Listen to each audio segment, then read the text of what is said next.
O cristianismo é o peixe, que significa ictus, é uma palavra grega, peixe em grego é ictus, que significa as iniciais Iessos, Christos, Soter, Dios, soteria, Jesus, Filho de Deus Salvador.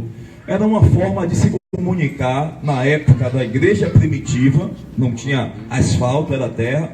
Quando um cristão via outro, um fazia uma metade do peixe e o outro fazia com a outra, porque naquela época, você se declarar cristão era um sinal de ameaça de morte, era uma perseguição ferrenha.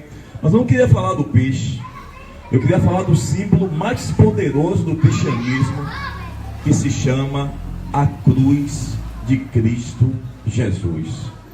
Eu queria que você abrisse a Bíblia aí em Gálatas, capítulo 6, o versículo 14. E nós vamos pensar sobre esse símbolo chamado cruz. Muito obrigado, meu irmão.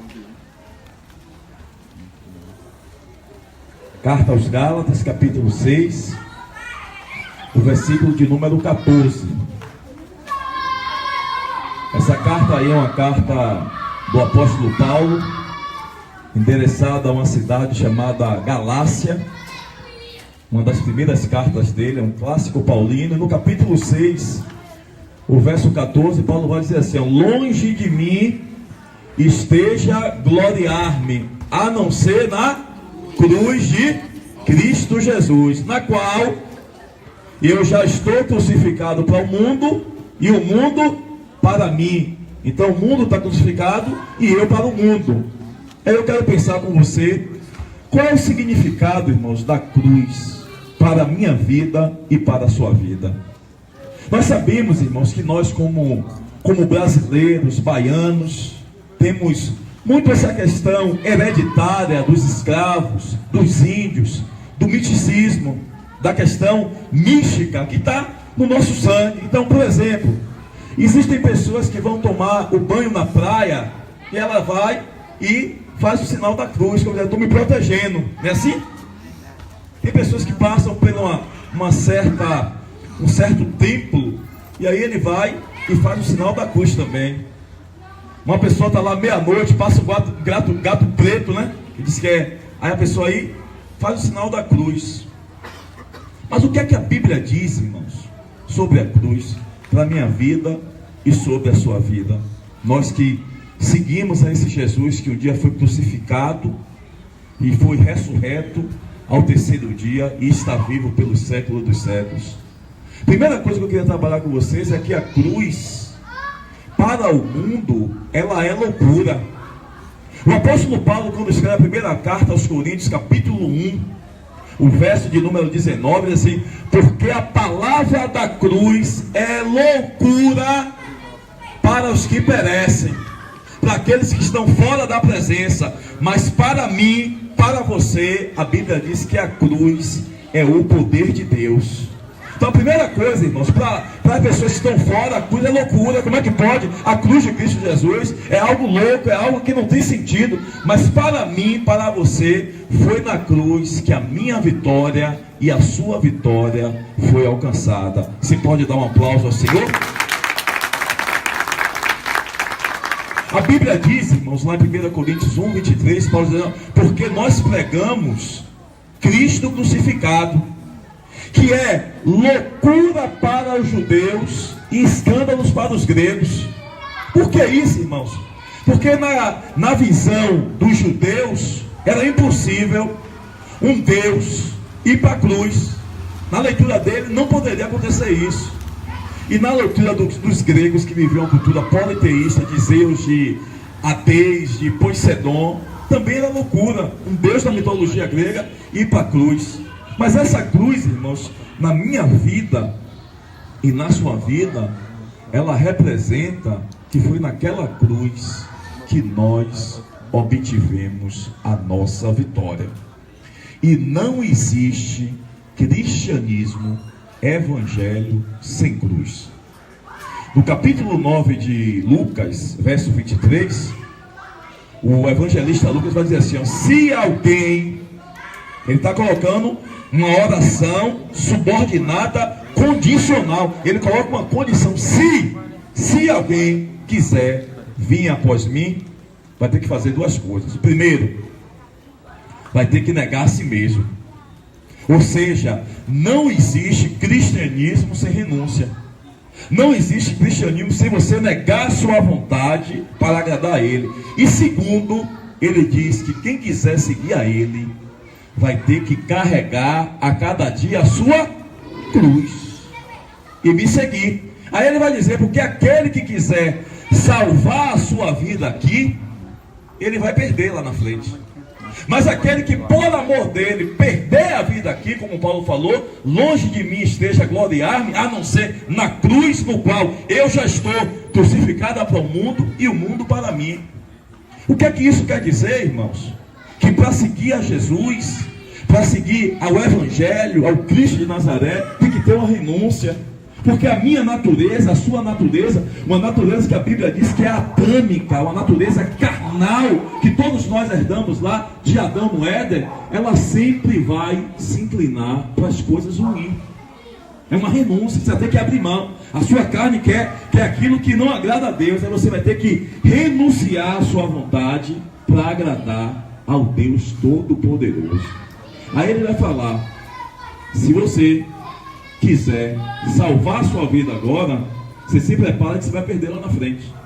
E se você perder agora, renunciar, você abrir mão, porque o Evangelho é renúncia, tem que negar a sua vontade. Se você renunciar agora, eu vou lá na frente te dar uma vida em abundância e a vida eterna.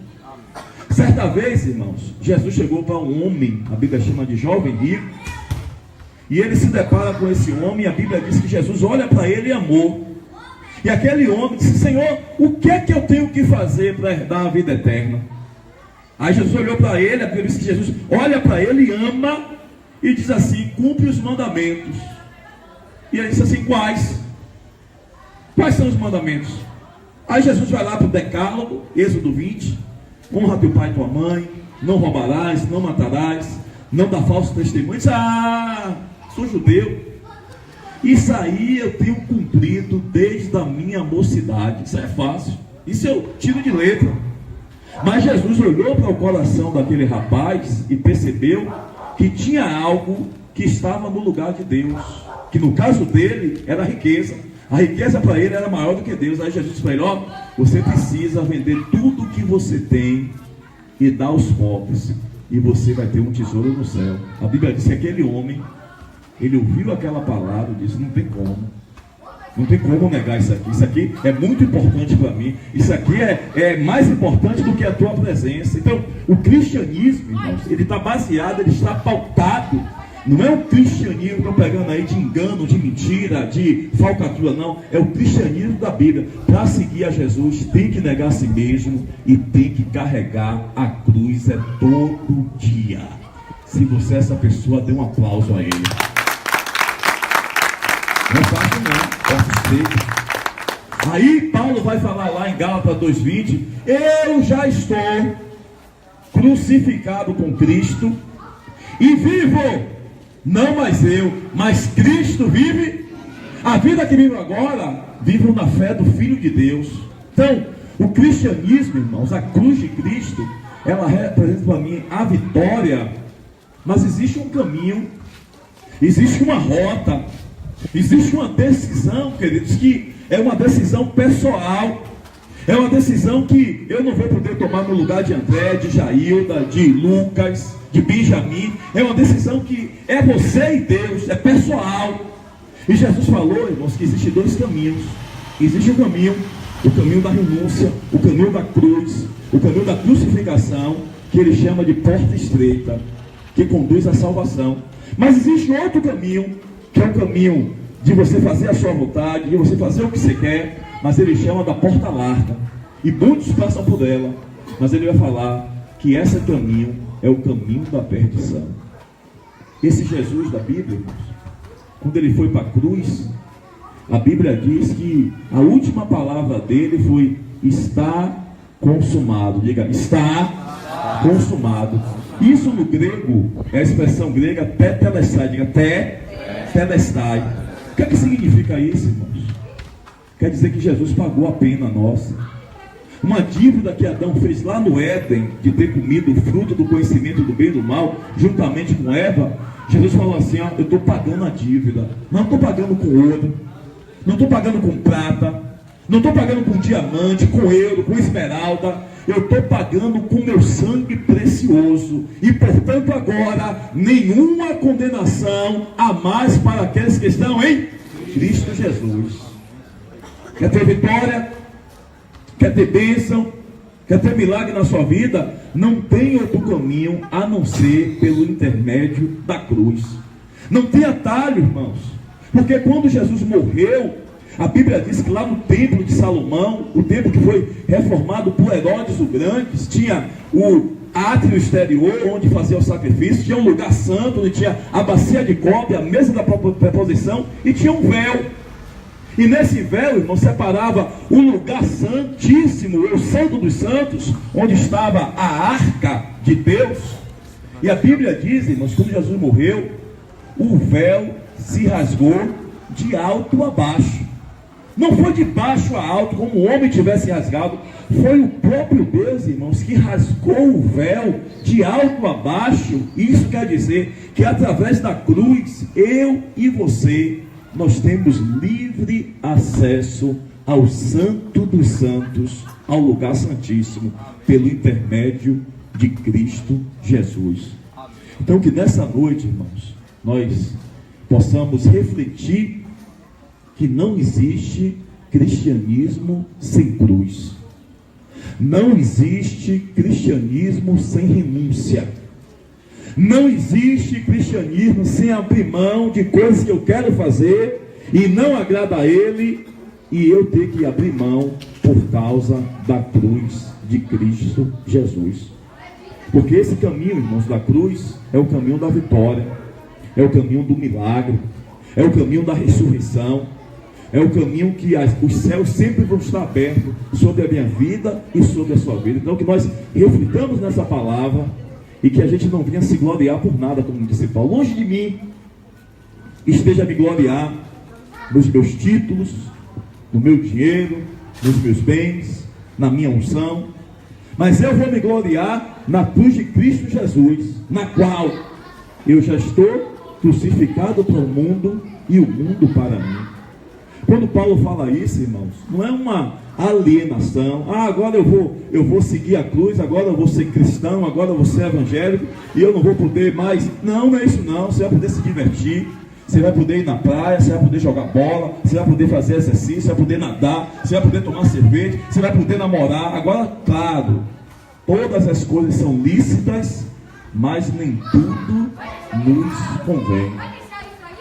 Hoje eu recebi uma visita de um amigo antigo do mundo, e eu fiquei muito triste com a situação daquele amigo, porque esse amigo ele decidiu na sua adolescência, no seu período de adulto, ele decidiu agradar a ele mesmo, a fazer a vontade dele, aquilo que dava prazer a ele. Agora ele está com 50 e poucos anos e infelizmente ele está morando na rua. Foi lá me pedir uma ajuda hoje na igreja, porque não tem onde dormir, não tinha o que comer hoje. Eu tive que dar um dinheiro a ele para o almoço. E eu estava falando para ele: meu amigo, a sua vitória está na cruz. A sua vitória agora está no caminho. Se refazer a sua vida através de Cristo Jesus. Sabe por quê? Porque na cruz, irmãos, está o perdão. Na cruz está a nossa restauração. Na cruz, irmãos, está a nossa absorção da condenação que Adão teve. Então que nessa noite nós nos apropriemos dessa palavra e entendamos que não existe cristianismo sem cruz. Você pode dizer amém? Amém. Não existe fé sem cruz. Mas não uma cruz que você faz um sinalzinho e vai lhe proteger. Não protege. A cruz, irmãos, ela tem que estar internalizada dentro de nós. Não é exterior. Não é, vai botar uma cruz aqui, não vai proteger. Não protege. Não tem nenhum respaldo bíblico. Primeiro que a cruz é um sinal de maldição. A Bíblia diz lá: maldito todo aquele que for pendurado no madeiro. Era uma forma do Império Romano punir os malfeitores da época. Era como se fosse hoje uma cadeira elétrica. Você imagina se botar uma cadeira elétrica na sua porta, vai lhe proteger? Uma injeção letal protege? Não. Só que não é a cruz que teve poder, foi quem estava na cruz morrendo. A cruz tem poder porque foi a cruz de Cristo Jesus, o Cordeiro de Deus, que tira o pecado do mundo, que morreu por mim e por você, e nessa noite Ele garante a minha vitória e a sua vitória. Se você crê nisso, dê um forte aplauso a Ele.